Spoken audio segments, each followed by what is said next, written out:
सभी को नमः संस्कृताय। तो आज हम सभी प्रारंभिक रचनानुवाद कौमुदी में अभ्यास चतुर्थ को पढ़ने जा रहे हैं। 1 से लेकर 3 अभ्यास तक हम लोगों ने अध्ययन कर लिया और आज पढ़ेंगे अभ्यास चौथे को। तो चतुर्थ अभ्यास में भी सर्वप्रथम शब्दकोश को देखना होगा, है कि नहीं। तो देखिए अभ्यास 4 में शब्दकोश यहाँ खा से चालू कर रहा है, अर्थात यहाँ संज्ञा सर्वनाम नहीं बताए। समझ गए कि नहीं। तो देखिए खा में क्या मिलेगा आपको, धातु मिलेगा। तो पहला धातु आया क्री। क्री मतलब होता है करना, और अस मतलब होना। समझ गए कि नहीं। क्री मतलब करना और अस मतलब होना। उसके बाद आ गया गा।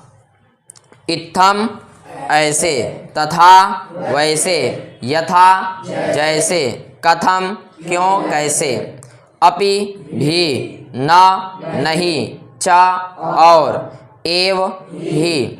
ये गा के अंतर्गत आपको शब्द मिल गए। अब चौथे अभ्यास में पहली बार घा के अंतर्गत आपको शब्द दिए जा रहे हैं, है कि नहीं। और यहाँ पर संख्या दी गई है। एकहा 1, द्वौ, त्रयः 3, चत्वारः 4, पंच 5, षट् 7, 8, 9, 10, 10। ये घा के अंतर्गत आपको शब्द दिए गए, जो कि टोटल 10 हैं। समझ गए कि नहीं।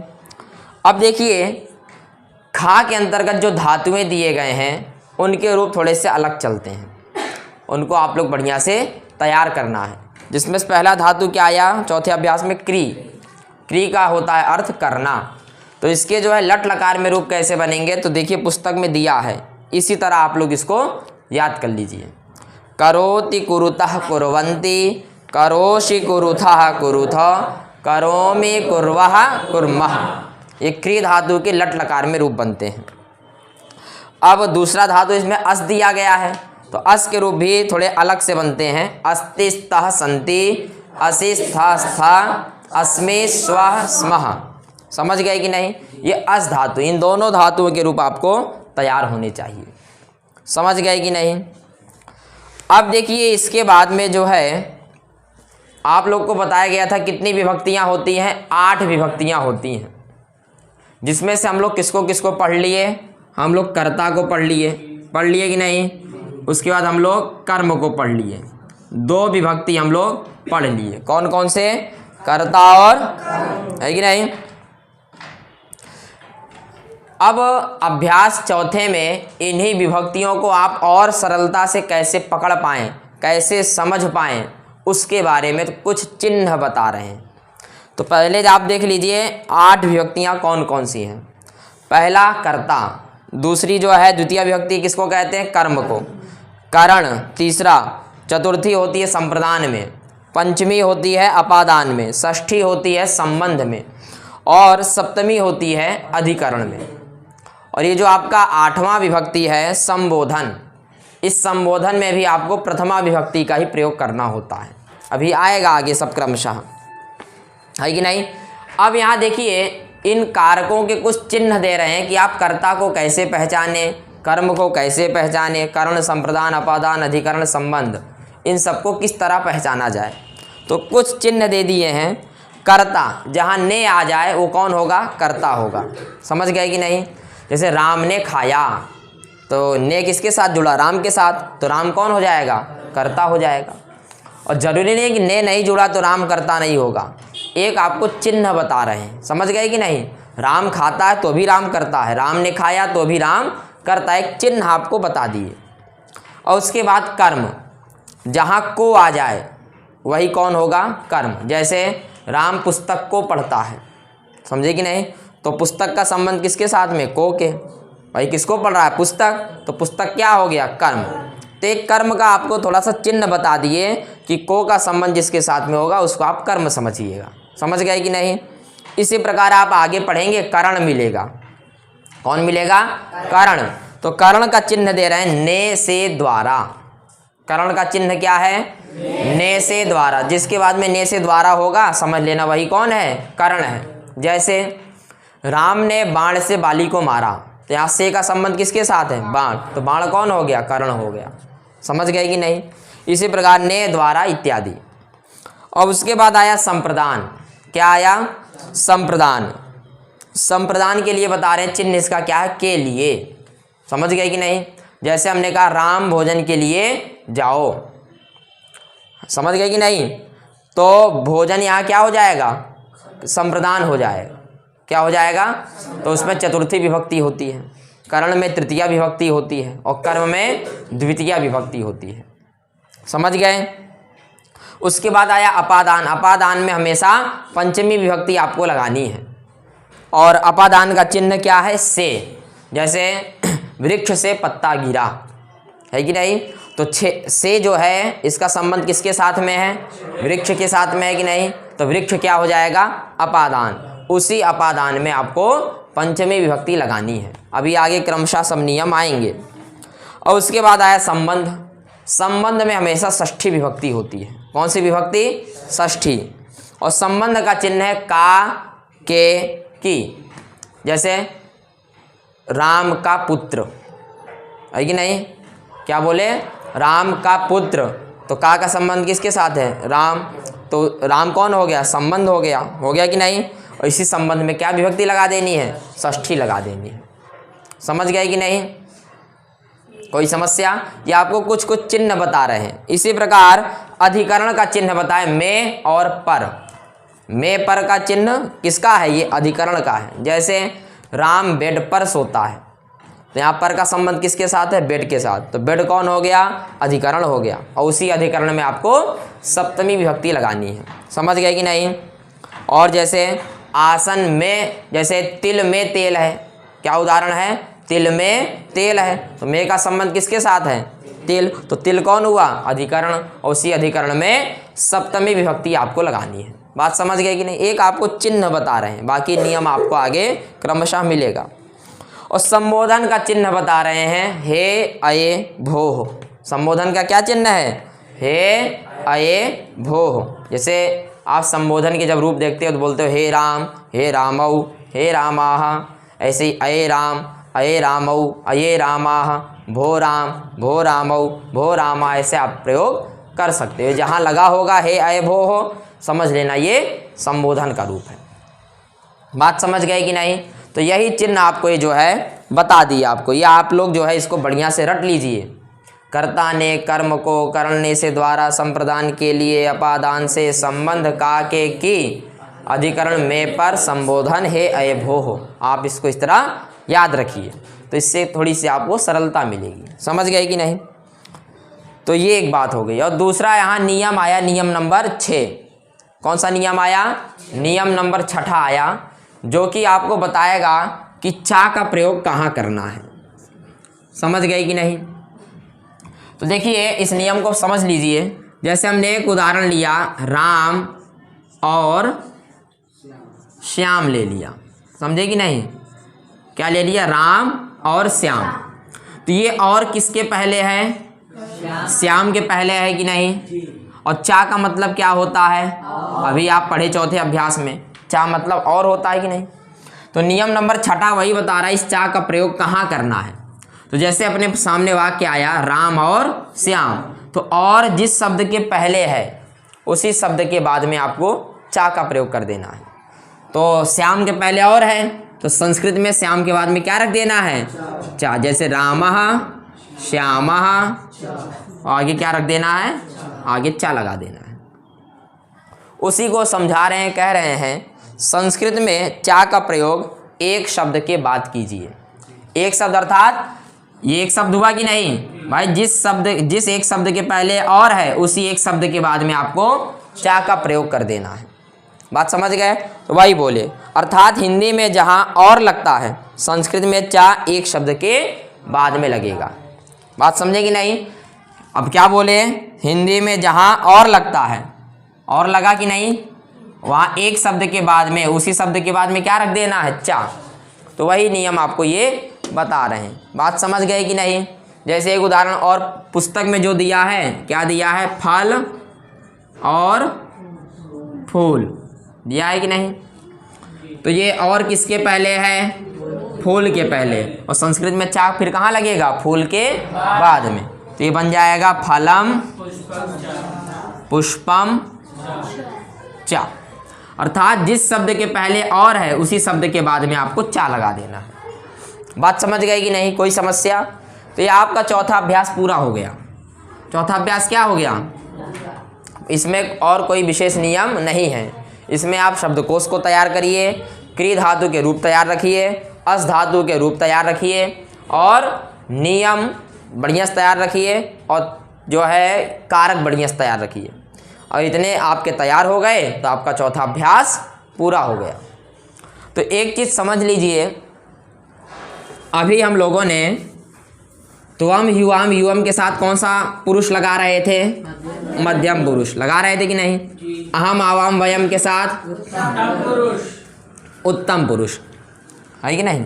जैसे देखिए यहाँ जैसे हम लोग पठ धातु का रूप ले लेते हैं, क्या बनता है? पठति, आगे पठतः, फिर पठन्ति बनता है। फिर मध्यम पुरुष में क्या बनेगा? पठसि, फिर पठथः, फिर पठथ, फिर बनेगा पठामि, पठावः और पठामः। ये रूप बनते हैं कि नहीं? तो देखिए त्वम का प्रयोग हमेशा किसके साथ होगा? मध्यम पुरुष एक वचन के साथ, है कि नहीं? और युवाम का प्रयोग कहाँ होगा? मध्यम पुरुष द्विवचन। और यूयम का प्रयोग किसके साथ में होगा? मध्यम पुरुष बहुवचन के साथ। इसी प्रकार पठामी का कर्ता हमेशा कौन होगा? अहम। अहम के साथ हमेशा क्या आएगा? उत्तम पुरुष का एक वचन आएगा कि नहीं? और आवाम के साथ क्या आएगा? द्विवचन। और वयम के साथ क्या आएगा? बहुवचन। इसी प्रकार क्री धातु में भी ध्यान रखना, क्री धातु के रूप क्या है? करोति, कुरुतः, कुर्वन्ति, ये प्रथम पुरुष हुआ। और करोषि, कुरुथः, कुरुथ क्या है? मध्यम पुरुष। तो त्वम करोषि, युवाम कुरुथः, यूयम कुरुथ। वहाँ भी त्वम युवाम यूयम का प्रयोग कहाँ होगा? मध्यम पुरुष के साथ ही होगा। समझे कि नहीं? और करोमि, कुर्वः, कुर्मः ये उत्तम पुरुष है, इसके साथ अहम आवाम वयम का ही प्रयोग आपको करना है। ध्यान रखिए त्वम युवाम यूयम अहम आवाम वयम, इन 6 को छोड़कर बाकी कोई भी आएगा उनके साथ आपको प्रथम पुरुष का ही प्रयोग करना, चाहे राम हो, श्याम हो, कृष्ण हो, लता हो, कोई भी हो, उन सभी के साथ कौन सा पुरुष आएगा? प्रथम पुरुष का ही प्रयोग होगा। जैसे रामः पठति, श्यामः पठति, बालकः पठति, है कि नहीं? वाहनम गच्छति, पुस्तकम पठति। मतलब जितने भी कर्ता हैं इतने को छोड़कर बाकी सबके साथ आपको प्रथम पुरुष का ही प्रयोग करना है। बात समझ गए कि नहीं? कोई समस्या? कोई समस्या नहीं। आगे चलें फिर। तो अब हम लोग क्या करते हैं? वाक्य बनाते हैं। क्या करेंगे? ये ध्यान रखना, त्वम युवाम यूयम के साथ कोई भी आप धातु के रूप चलाओगे, यदि कर्ता कौन है? त्वम युवाम यूयम, तो हमेशा मध्यम पुरुष ही प्रयोग होगा। यदि आपका कर्ता अहम आवाम वयम है तब आपको उत्तम पुरुष का ही प्रयोग करना है। ठीक, ये एकदम कोड है, इसको एकदम बढ़िया से आप लोग ध्यान रखिए। अब देखिए जैसे संस्कृत बनाओ में आ जाइए। समझ गए? कोई समस्या? कहीं समझ में ना आया हो ऐसा तो नहीं है ना? अब आपके 3 रूप पूरे हो गए। कौन कौन से? राम, राम के रूप, और गृहम के रूप, और रमा के रूप। ये 3 हो गए कि नहीं? अब ये तीनों के आप लोग प्रथमा विभक्ति और द्वितीय विभक्ति बढ़िया से स्मरण कर लीजिए। सबको स्मरण है? ऐसा कोई बैठा जिसको राम के प्रथमा द्वितीय, रमा के प्रथमा द्वितीय और गृहम के प्रथमा द्वितीय रूप ना तैयार हो? कोई है ऐसा यहाँ? कोई नहीं है। चलो उपेंद्र बोलो, रमा के प्रथमा द्वितीय में रूप बोलो। ठीक, तो इसी प्रकार सब लोग इसको तैयार रखिए। समझ गए कि नहीं? अब जैसे देखिए एक वाक्य आया। वाक्य क्या है? वह है। ये वाक्य है कि नहीं? तो अब यहाँ देखिए क्रिया है कि नहीं? और कर्ता कौन है? वह कर्ता है। और नियम नंबर 3 ने कहा कर्ता में प्रथमा विभक्ति होती है। अब वह में प्रथमा विभक्ति होगी और वह के रूप अर्थात तत् का रूप चलता है ना वह में, सहा, तौ, ते, पहले अभ्यास में आया था। अब कितने कर्ता हैं? एक कर्ता, इसलिए क्या आ जाएगा? एक वचन आ जाएगा, तो बन जाएगा सह।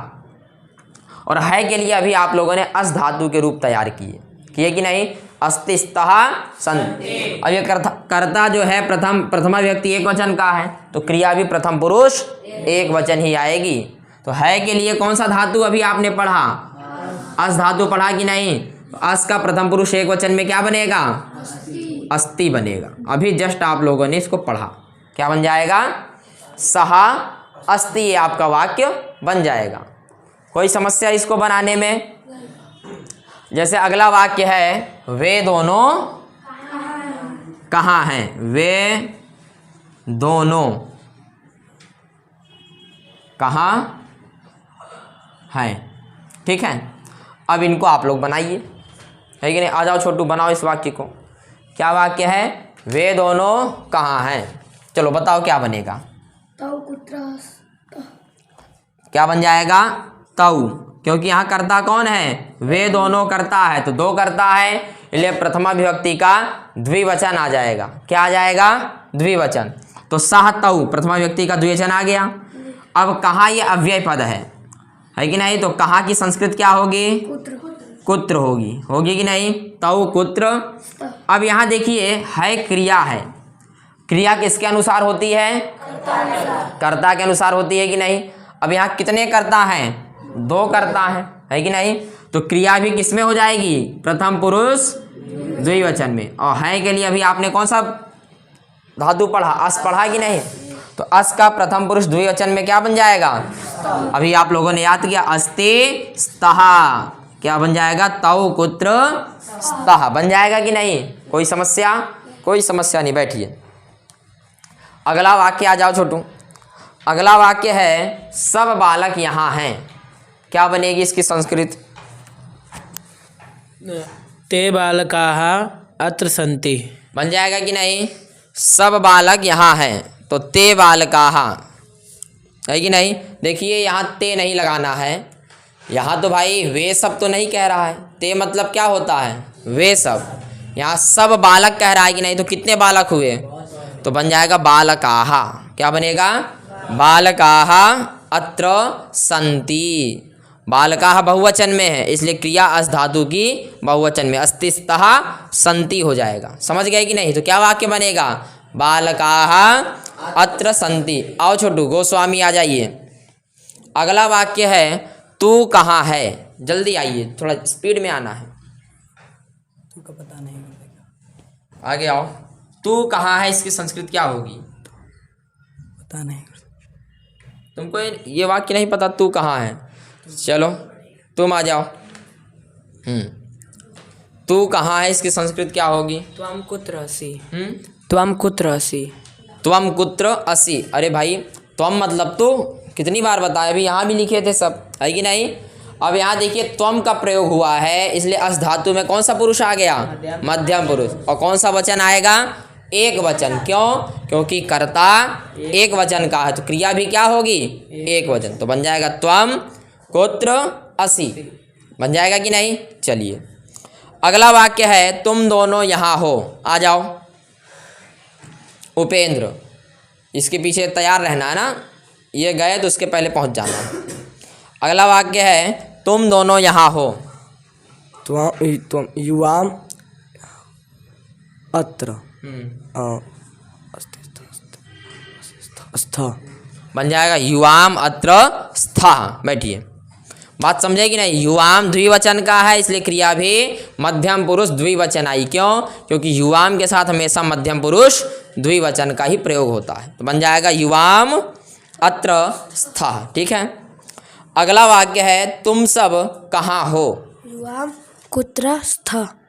युवा, तुम सब। यूयम। हाँ बोलो। यूयम कुत्र स्तः। यूयम कुत्र स्थः। ठीक है, यहाँ विसर्ग नहीं होगा, यहाँ भी मध्यम पुरुष बहुवचन आ जाएगा। बन जाएगा यूयम कुत्र स्थः। बैठिए, अगला वाक्य है, मैं बालक हूँ। आ जाइए, उनके जाने से पहले आ जाना है। अहम बालकः अस्मि। क्या है? अहम बालकः अस्मि। अहम बालकः अस्मि। अब यहाँ देखिए, अहम का प्रयोग हो गया, इसलिए अस धातु का मध्यम पुरुष एक वचन आ जाएगा, अस्मि आ जाएगा। हाँ, उत्तम पुरुष एक वचन आ जाएगा, अस्मि, अहम बालकः अस्मि। ठीक है। अगला वाक्य है हम दोनों भी यहाँ ही हैं। थोड़ा आगे आइए। आवाम अत्र स्वः। ही के लिए अभी चौथे अभ्यास में शब्द आया एव, तो ही में अपि आया है तो अपि लगा दीजिए कि बन जाएगा आवाम क्या वाक्य हम दोनों भी आवाम अपि है कि नहीं। भी लगाए हो तो भी के लिए अपि लगाना पड़ेगा कि नहीं। आवाम अपि अत्र स्वः बन जाएगा कि नहीं। क्यों? क्योंकि भी के लिए क्या शब्द है? अपि है ना। एव है कि अपि है? अपि है ना। एव मतलब होता है ही, यहाँ तो भी दिया है। बात समझ गए कि नहीं। तो क्या वाक्य बन जाएगा? आवाम अपि अत्र स्वः। द्विवचन आ गया क्योंकि यहाँ कर्ता द्विवचन का है आवाम। अच्छा ही भी है। ठीक है, इसको देख लीजिए। देखिए वाक्य क्या है। हम दोनों है कि नहीं। भी यहाँ ही है। देखिए हम दोनों की संस्कृत क्या है? आवाम। अपि मतलब भी। यहाँ की संस्कृत अत्र। ही की संस्कृत एव है कि नहीं। इतना बन जाएगा कि नहीं। क्योंकि चौथे अभ्यास में इन सब का दिया है और यहाँ पहले आ चुका है कि नहीं। अब कर्ता द्विवचन का है तो ये भी उत्तम पुरुष द्विवचन में क्या आ जाएगा? स्वः। तो बन जाएगा आवाम अपि अत्रैव स्वः। बन जाएगा कि नहीं। चलिए अगला वाक्य है हम सब मनुष्य हैं। वयं मनुष्याः स्मः। वयम मनुष्याः स्मः। बात समझ गए कि नहीं। बैठिए।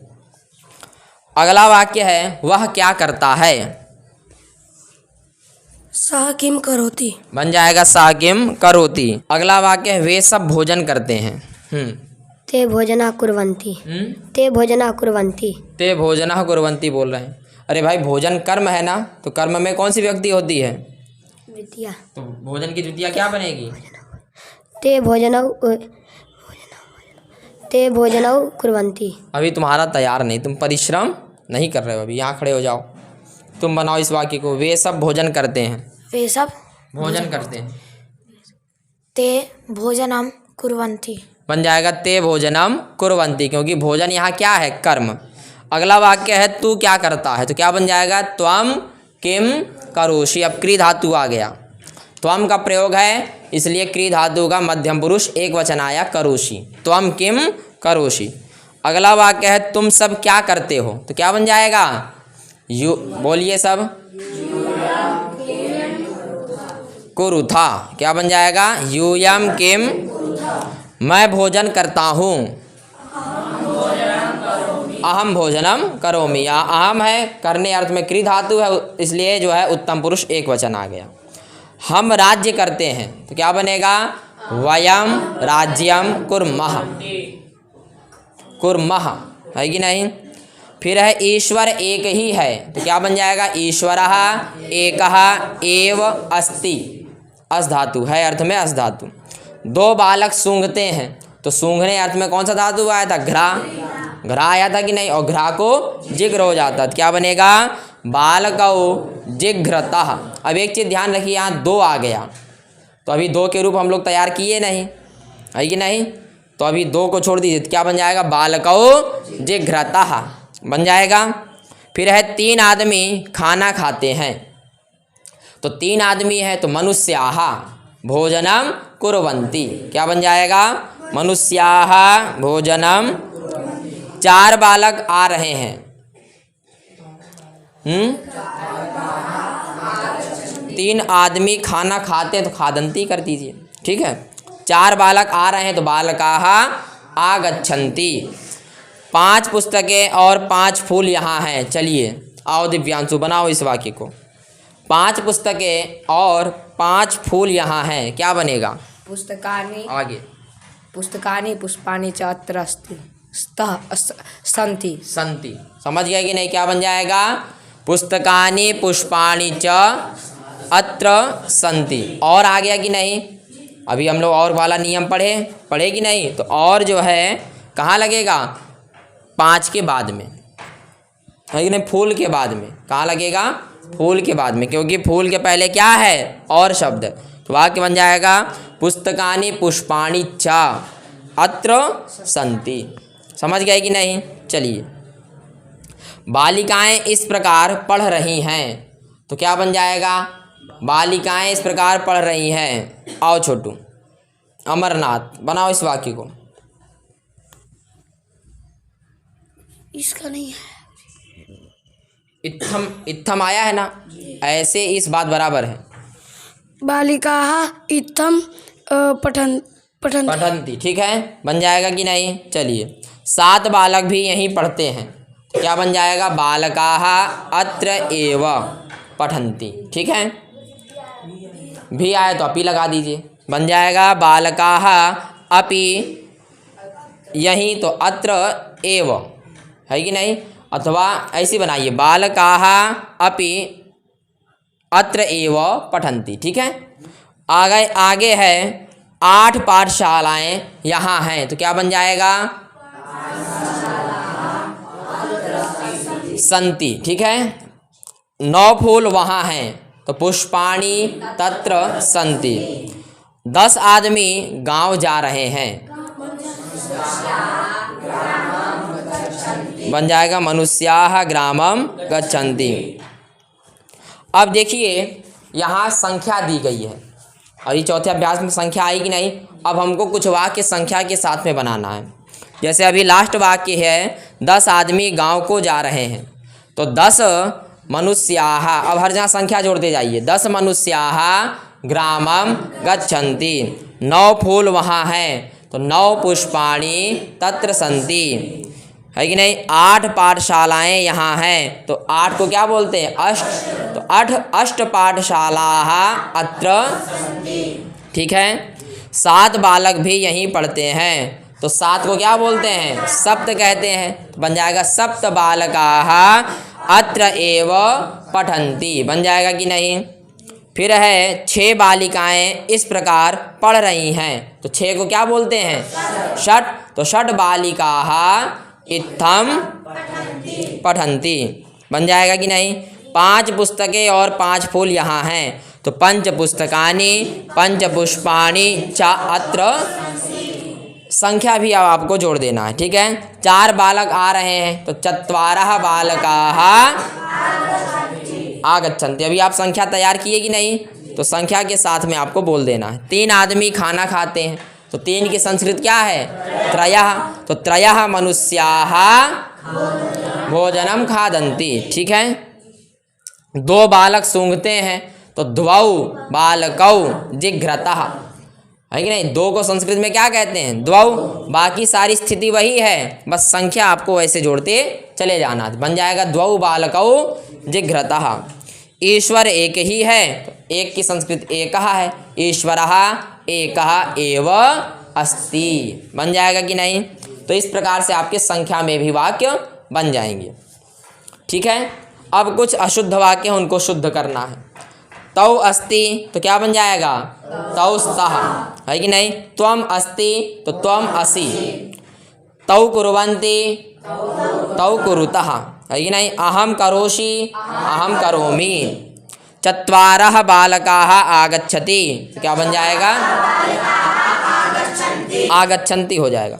5 पुस्तकानि च पुष्पाणि च, यहाँ पर चा का ध्यान रखना है, तो बन जाएगा 5 पुस्तकानि पुष्पाणि च। तो बात समझ गए कि नहीं? तो इसमें अभी एक वाक्य आया था जहाँ हमको चा पे ध्यान रखना था, है कि नहीं? कहाँ पर आया था? हाँ, 5 पुस्तकें और 5 फूल यहाँ है, इसको एक बार देख लीजिए। 5 पुस्तकें, है कि नहीं? और 5 फूल यहाँ है कि नहीं? ये वाक्य है। 5 की संस्कृत क्या है? पंच, है कि नहीं? और पुस्तक कितने हैं? एक है कि बहुत सारे हैं? भाई 5 है, अर्थात बहुवचन में चला जाएगा। और ये पुस्तक और फूल दोनों क्या हैं? कर्म है, दोनों क्या हैं? तो कर्म में द्वितीया, तो क्या बन जाएगा बहुवचन द्वितीया में? पुस्तकानि बन जाएगा कि नहीं।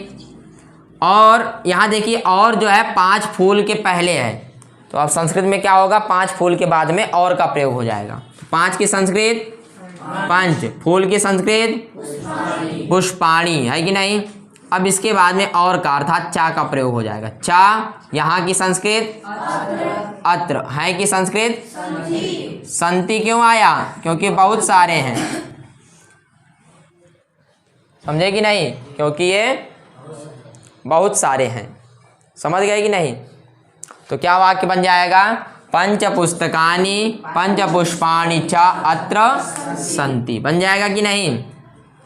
कोई समस्या, कर्ता मानिए, क्योंकि कौन है, पुस्तक और फूल ही है, तो ये कर्ता है। तो ये प्रथमा विभक्ति बहुवचन के रूप हैं। कहाँ के रूप हैं, ध्यान रखिएगा, कहाँ के रूप है ये, प्रथमा विभक्ति। तो पुस्तकम पुस्तके पुस्तकानि बनता है कि नहीं। तो पंच पुस्तकानि पंच पुष्पाणि च अत्र संति, कर्ता बहुवचन में है, इसलिए क्रिया भी क्या हो गई, बहुवचन में आ गई। ठीक है, तो ये आपका जो है चौथा अभ्यास भी पूरा हो गया। इसको आप लोग बढ़िया से तैयार रखिए, है कि नहीं। शब्दकोश को बढ़िया से आप लोग याद रखिए, समझ गए कि नहीं।